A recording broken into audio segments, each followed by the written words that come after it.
out and support the game that make it possible. So I don't feel like that should be out of the norm. That should be the norm for everybody. I'm also appreciative of this week what the celebrities have done, starting with Bing Crosby bringing this tournament here, because they bring the notoriety and people into the game that we wouldn't reach otherwise. And I'm appreciative of this tournament because of that. Al?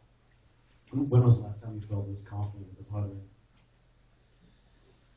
Yeah, it's been a while. Honestly, Alan, it's been a while. I felt really good, and I putted really well the first 3 weeks. Again, not scoring, but I've been putting much better. And I just feel like I'm putting like I did when a kid, without the thoughts, without all the mind clutter and so forth. I feel really good with the blade. And when my ball striking gets back to the way it's been the last couple of years, like it was today, I think that I'll be able to shoot some low scores. Do you think that players, their putting just naturally falls off in their 40s, and you subscribe to that theory that at some point the putts just stop dropping as you get older?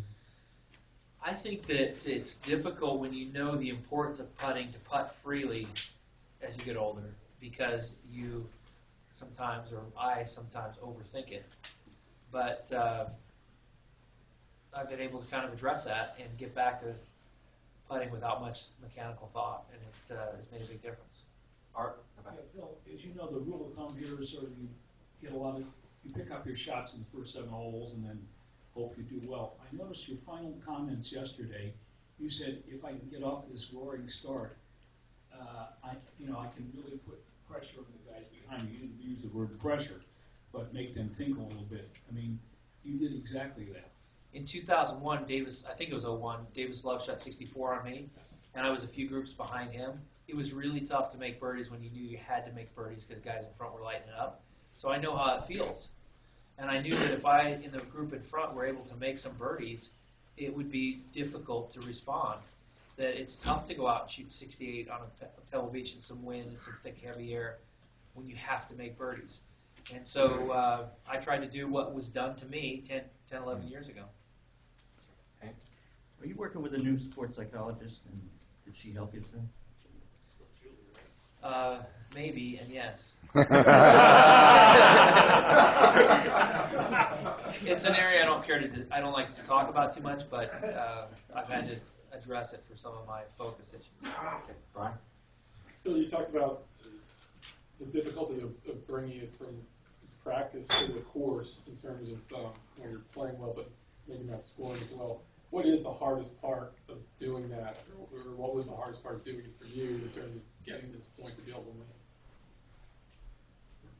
It's a process. I mean, there's a lot of little mental hurdles, and it comes down to being able to focus on each individual shot, trying to force the issue, trying to be being patient with the round, accepting the bad breaks. I mean, it's all these little hurdles that you have to deal with to be able to get the end result.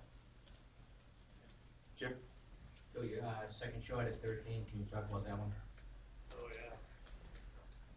Sure, yeah, I like that one.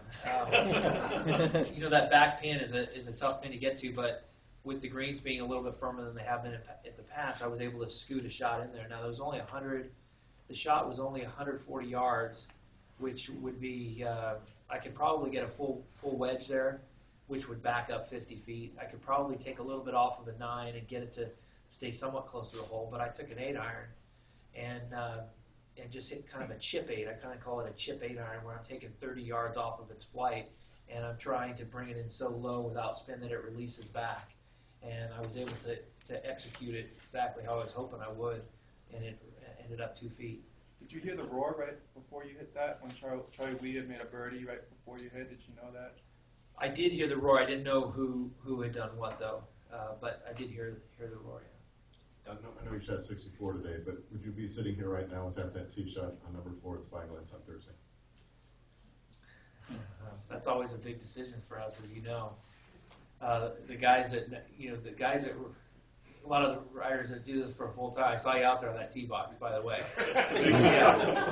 It's a bit of an issue. The bones and I have had over the years, and the big question is, what am I going to hit off that tee box? I ended up hitting driver on Thursday, and I was so glad that it was the 4th hole of the tournament for me, that I was able to get it out of the way and not have to dwell on it. And made par. I hit it 12 from 15 feet, missed it, and made par. So that was being able to escape there with a par. That's a good thing because I've made 8s and 9s there, thrown the tournament away in the past. Seriously, I wanted to ask you on that opening stretch today. You mentioned, the eagle putt being somewhat of a bonus on 6, but of the other holes, which one do you feel like you picked one out there? 5, because 5 is a tough birdie, and I knocked it a foot. I didn't even have to grind on the putt. It was a tap in, and to hit a shot like that, where it was not an easy pin position, because right at the hole it would go away. So you had to hit it very precise. And I hit the exact shot I was hoping to hit, and it ended up a foot. That was one that I ended up picking up a shot I wasn't really expecting to. Cubs as well. 8 iron. What was your line on that? Just right flag? Yes, because if you go a little bit left, it kind of you have a tough downhill putt. If you go right, you've got ocean and the bunker, so you have to just take it right at it.